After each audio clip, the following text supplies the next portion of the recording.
Hey, what's up, everybody? Feeling really hungry, was having some cravings. I'm sitting there hungry. My mind immediately goes, I don't know why it always goes to pizza, and I don't want to eat that.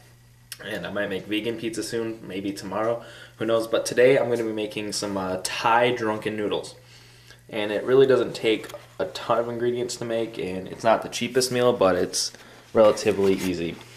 So what you're going to need is some rice vinegar, some soy sauce, get low sodium if you can, some vegetable broth, also low sodium.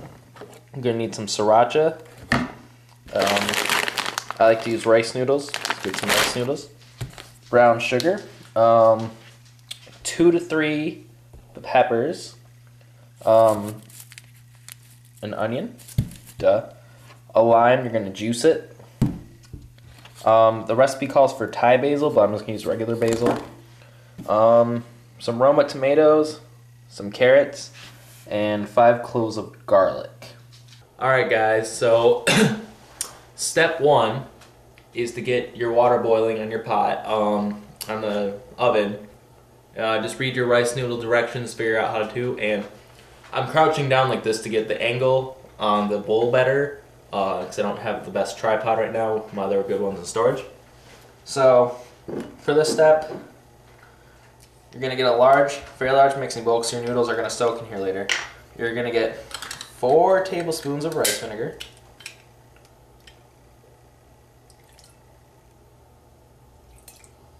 It doesn't have to be exact, like all cooking, not baking. Okay. 6 tablespoons of low sodium soy sauce.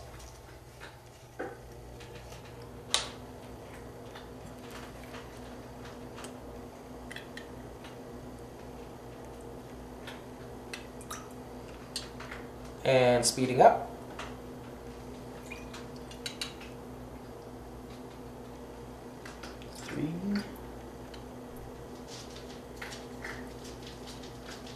Probably up if I took that little plastic clap up, but screw it.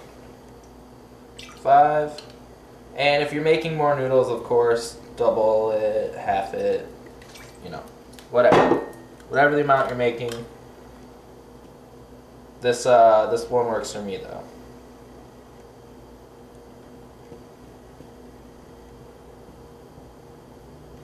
Okay, then you're gonna need 6 tablespoons of vegetable broth, and I always make a mess when I'm cooking. This is a cool little gadget too. It cranks up to whatever you need. Whoop! It's 1.5, 2, 3. As you can tell, I'm a professional cook.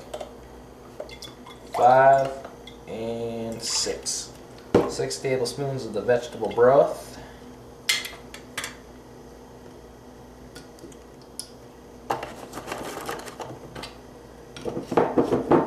Alright, next you need your sriracha sauce. You do 2 tablespoons of that. You can do more or less depending on how hot you want it.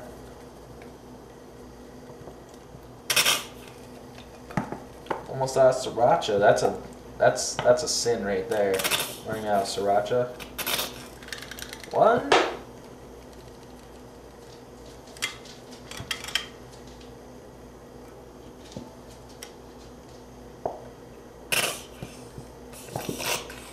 And 2. Kind of mix it in there. Clean it out. And I don't rinse the spoon between things, because why would I? Now you're going to need, well, let me get a new spoon out. Because next, we're adding in brown sugar to this mix. I do not have an alternative for the brown sugar, but if you know one, let me know. I'm going to add 4 tablespoons of that. 2, 3, and 4. If you like it less sweet, if you like it more sweet, add more or less. And then we're going to take a lime. But before you put the lime in there, you want to take it on your countertop and roll it out. Roll it out. If you have like a squeeze juicer, use that. I wanted one of those, I didn't get one. That's okay though. You just roll it out good. Helps get the juice out. Now what I usually do is I just get a knife out, cut that in half like it owes you money, Just squeeze it into the bowl.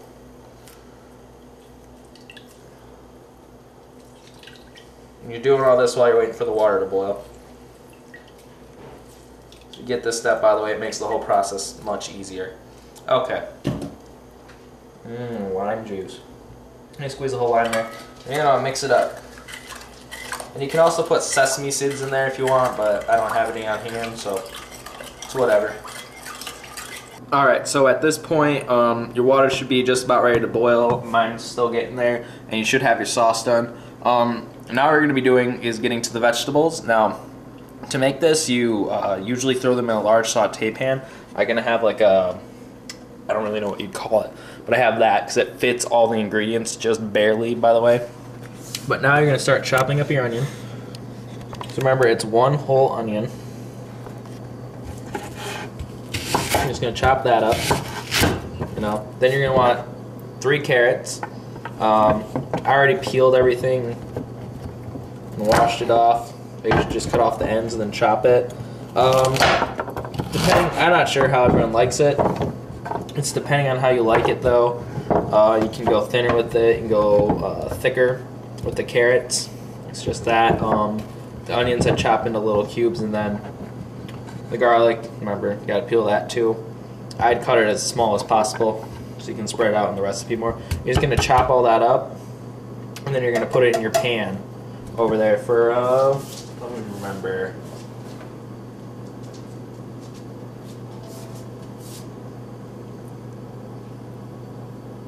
You're gonna cook all that for 3 to 4 minutes and let it simmer. Alright guys, so basically what I just did was I chopped all my carrots, tomatoes, and garlic, and I put them in my pan to saute for 4 minutes. My noodles are now boiling for 6 minutes. Go with whatever the package says, but I cook mine for longer because last time I only cooked mine for 4, and they came out kind of rubbery, so I don't want that. And what you want to do immediately after your noodles are boiling and all the vegetables are in there is start cutting up everything else. Alright, so start chopping up your Roma tomatoes and your peppers. Now last time I made this, again, it was a lot more noodle, depending on how many noodles, depends on how you like it. Like I had a lot more noodle, but I wanted more chunks in it, like there wasn't enough pepper and tomatoes in it, or carrots, so I'm not really the biggest fan of cooked carrots. I like to eat them raw more. They're okay in this recipe, so I did 3 then, but I've got 8 Roma tomatoes and 3 peppers instead of 2 peppers, and I think that should do it. And then when you're done chopping those up, put them in the pan and cook another 4 minutes with your carrots, garlic, and onion. And then cook that another 4 minutes covered. I almost forgot to add, if you're kind of slow like me, it's probably going to take you a little longer to like the timer for the carrots, onions, and garlic has already gone off. I'm still cutting all my vegetables, other ones. So if you're like me and you don't like your carrots to stay hard, it's okay to let them cook a little bit longer. Just make sure you stir it up a bit. But if you do, it's going to be okay. Just get all the other vegetables in there when you can and start the timer over 4 minutes. That's it. Alright, so when your noodles are done, immediately take them out of the pan and drain them. And I got this Lifty Little Cool. It's a little thing that attaches to the pan. Well, the pan's special. And then you want to take your noodles and put them in the bowl with the sauce, and you're going to want to stir it up. Take some tongs or something, spoon, whatever you got, and just stir the noodles up until they're coated with the sauce, and then just let them sit there and soak. Simple enough. Alright, so my peppers and my onion and my peppers, my tomatoes, and my basil are all cooking now. I'm going to let that sit for another 3 to 4 minutes, kind of stir it up a little bit as I go. And I'm going to need a bigger pan. Oh, got to buy that. And my noodles are sitting in their little noodly jacuzzi. See, they're all soaked up most of the sauce, and you toss it every little bit. They're sitting in there. And when that's all done cooking, another 3 minutes, we're going to take the noodles, and put them in the pan. And I cook that for another couple minutes just till everything's, kind of mixed together, all the flavors mix and all that. But one thing I'm going to do right now is I'm going to add some red pepper flakes to the mix. And that just gives a little more kick. If you're not into spicy, don't do this, obviously. But, yeah, We'll see you then. Alright guys, and here we have the final result of our drunken noodles. Looks pretty good, and as you can see, I had just enough room in the pan. Like I said, got invested in a bigger pan, bigger saute pan. Anyways, if you're curious as why they're called drunken noodles, I guess that after a night out of drinking, people would be like, this would be the only thing that would help them clear out all the alcohol that was in their system is the drunken noodles, because it's spicy maybe, I don't know. So who wants to come over and have some? I only have one condition though. You gotta come over and clean up this mess. Yeah. One thing I'm notorious for among all my coworkers and everything is coworkers, friends, etc. Since a young age to now is I always make a mess when I do stuff. I don't know why, but I do. So let's have a taste.